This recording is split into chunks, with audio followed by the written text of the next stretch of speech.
Had to be you. You know me, Mac.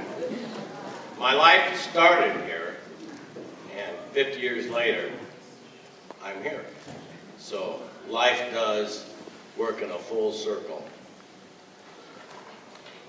I would be remiss of me if I didn't mention how honored I was to be here Monday. I came here to have our last meeting before today with Mr. McDonald, and I met some of the students in his class. I was absolutely impressed with their character, their commitment to task. Then we went on down to the ASC office, where I met the ASC president, Mr. Titus Schull, and his cabinet staff. And then I met the flight squad. And if our future in our community, our state, and our nation is near what these young, admirable people do, then trust me, we have no worries for the future. And Jerry Cohen, our 65 class president, you can feel very, very secure. The school is in great shape. And these young people from Sealth that graduate and go on do remarkable things. So I want to give a big round of applause for Mr. Titus Schull and his cabinet and the students.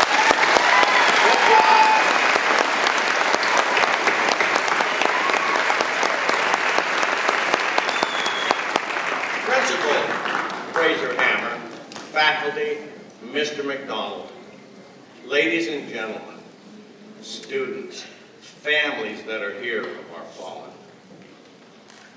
and my fellow Chief Sealth 65 alumni. The honoring of the fallen in wars and foreign conflicts is a tradition which started with this country's birth and is still unbroken. I have the distinguished honor of presiding over this ceremony today. Some of us return from wars and foreign conflicts unmarked. Some of us return as wounded warriors, PTSD, traumatic brain injury, or other traumatic physical impairments. And some of us fall on the battlefield. Today, we are here to honor our own fallen, to dedicate this hallowed granite stone as a veterans memorial to be a reminder to all of us that these men gave it all so that we can have it all, to live our lives as we wish, free to choose our future and what we want to accomplish. I can attest that these veterans stood for honor, commitment, and duty to others. While we were in our beds sleeping, feeling safe, these men stood the duty, even though their families needed their guidance. While many of us here today, we're home having dinner with our families, or going to lose 19-cent hamburgers and showing off our cars in White Center. These men stood the duty. Yes, these men stood the duty so that we could be Americans safe and free. We are here to render these men now stand relief by those of us who carry on their legacy to commitment, honor, and integrity. Command, muster the following. First Lieutenant Carlstrom Sigrid, United States Army, class of 61. Spec 4, Nelson Lewis Charles, United States Army, class of 62. PFC Potter, Robert Allen, United States Marine Corps, class of 64.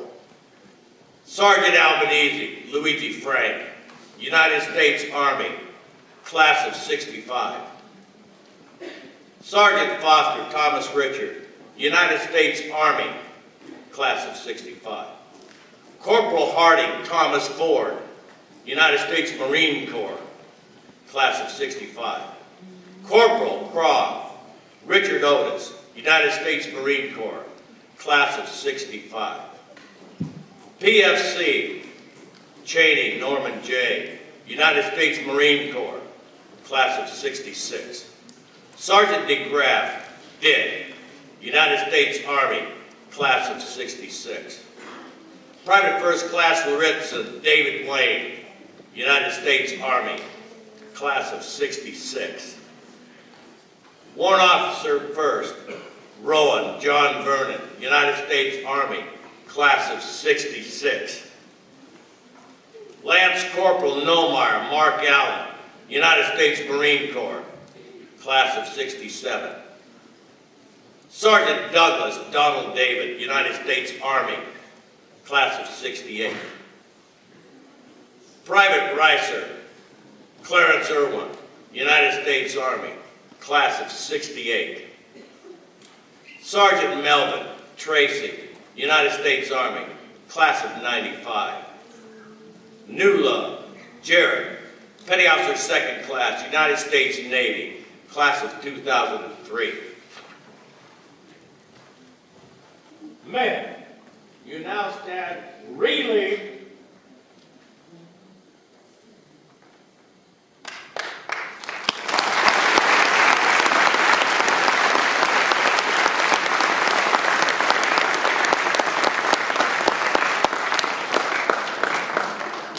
On behalf of the President of the United States, the Department of Defense, all American veterans, VFW, American Legions, I dedicate this hollowed granite plaque as Sealth's veteran memorial that is granted all the protections and privileges that he deserves.